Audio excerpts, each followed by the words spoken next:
لا لا لا لا. ايه الماتش الجامد ده؟ ايه الماتش الجامد ده يعني؟ لا الاهلي والمصري عملوا ماتش يضحك عليه لسنين. عارفين يعني يضحك عليه لسنين يعني.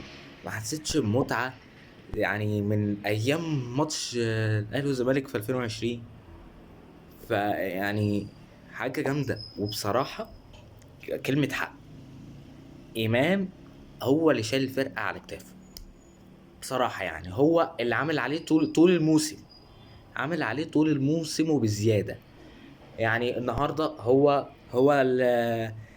يعني كان بيعمل كل حاجة. ويعني أشرف بن شرقي يعني بخلي الرايت باك هوا، بخلي الجبهة اليمين بتاعت المصري ولا كأنها موجودة. كان بيجري رايح جاي، رايح جاي حرفيا.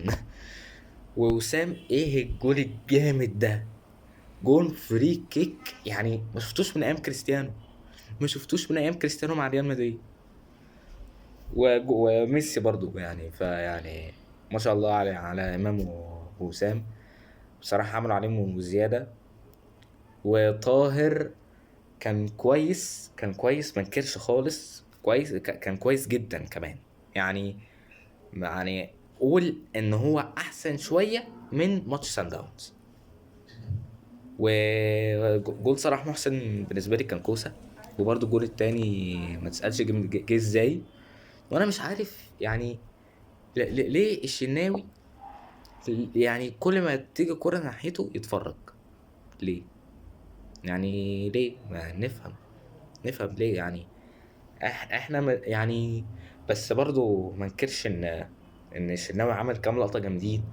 عمل ماتش جامد رجعني لايام ماتش مصر واوروجواي في 2018.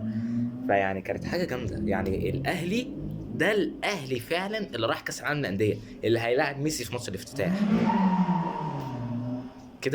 كده هو ده الاهلي ان انا مطمن ان هو هيعمل اداء مشرف على الاقل قدام انتر ميامي. بس